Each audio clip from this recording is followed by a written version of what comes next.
And Jalen, do you remember your very first trip to Manhattan? And secondly, can you give us an idea of what it's really like there on the court when you're in the middle of what happens when you're there? Yeah, my first time was during like the COVID year, so it wasn't really too crazy. Kind of like a normal game with how many fans were allowed to come. But last year was kind of like my real first time in Manhattan with all the fans and stuff like that, and it was super crazy. The fans are like, I think they're there before we even get there, and as soon as we walk in, they start all the boos and chants. But it's a great atmosphere, especially. I feel like this probably will be the best one I've seen yet, just because of how great the season's going. So I'm looking forward to it.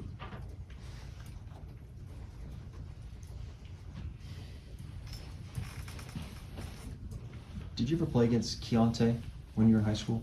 No, never did. I guess what you've seen from him on film, I guess what stands out about him? Well, he's very athletic, very tall for a guard position, and I think he can score at 3 levels very well. And he hasn't got to play a lot because of some of his health problems, but he's been around college for a long time, so he knows, exactly what to do, and he's been a key role in their success this year. How different is K-State, this team you see now, compared to when you guys played last year? Probably the biggest thing I see is like the confidence. I think last year they may have, it was close last year, and I think it may have surprised some of the people. But now, like this year, they know they can beat teams. They know they can play with a lot of different people, and that's kind of been the difference. And what I've seen is just as far as how they carry themselves, how they're playing. They're playing with great confidence. Going to Austin and play like that, I mean, they're a good team this year. Jalen, you've gone through the draft process before. Does it enter your mind at all that this could be your last time in Manhattan for a game? No, I kind of just been soaking in everything as much as I can. I never really think about the NBA because I know that this is what it's all about right now, and this will carry on to wherever I want to do after this. Winning now and winning every game that we face. You mentioned the Missouri game is helping you guys get ready for an environment like this. Is that what you've been telling guys like Grady and Ernest and those guys who haven't been in it before, or do you tell them about last year at all, or what's your thought on it? I kind of think Mizzou was a great way to prepare for that. I think Mizzou's gym probably was a little bit more louder, and I think Mizzou's just more of a hatred for us. As far as K-State and Mizzou go, so I think it's a great prep for us. We're used to a lot of noise, a lot of crowds, anyways. So any of the boos and chants kind of be something we've already heard before. Grady's not new to this rivalry. It's his first year playing it, but he grew up with it. Do you feel like the guys in the locker room, Kansas kids, are not understand kind of the magnitude of this rivalry and how much it means to the fans? If they don't, coach will make sure they do by tomorrow.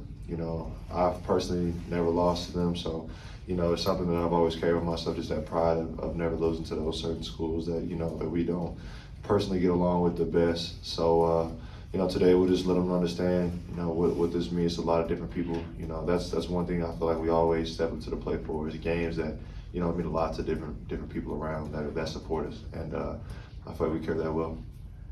Jalen, one last question about Saturday. Your shot's not going down. You're fighting for, I think, an offensive board. There's a scrum. You're against the shot clock, and then you throw up something. I don't even know if you knew where you were throwing it. It goes down, but can you just go in detail on that play?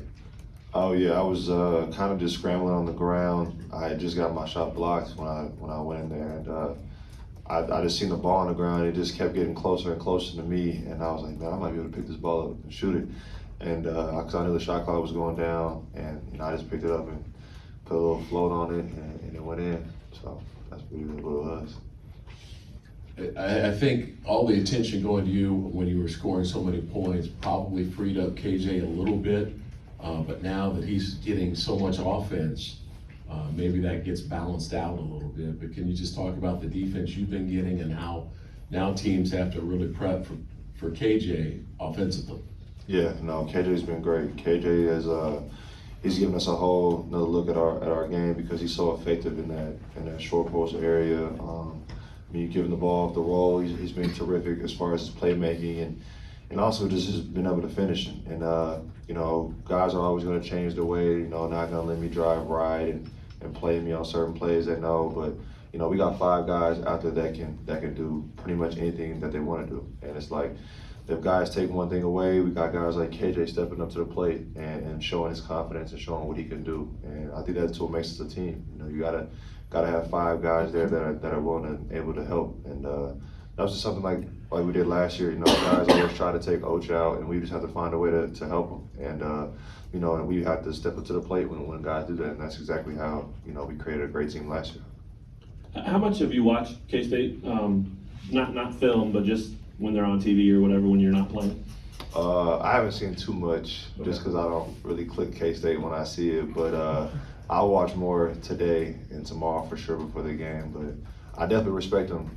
They're definitely a great team. They have some great wins on the road and at home, so we need to prepare for that. And along those lines, what do you remember from last year about Noel? Tough dude. He's one of the only guys that got back. Yeah, no, very tough dude. Really doesn't play with any conscience at all. You know, he's confident wherever he's out on the court, shooting the ball, talking to the crowd, talking to us. You know, those are games I love. You know, I love when it's competitive like that. And you know, he's a very confident dude, and he's the leader of the team. So, you know, we're gonna have to really prep for him and the way he plays. Jalen, just going back to last year, obviously the Carolina game down 15, Oklahoma State down 15, Oklahoma down 10 with 5 to go.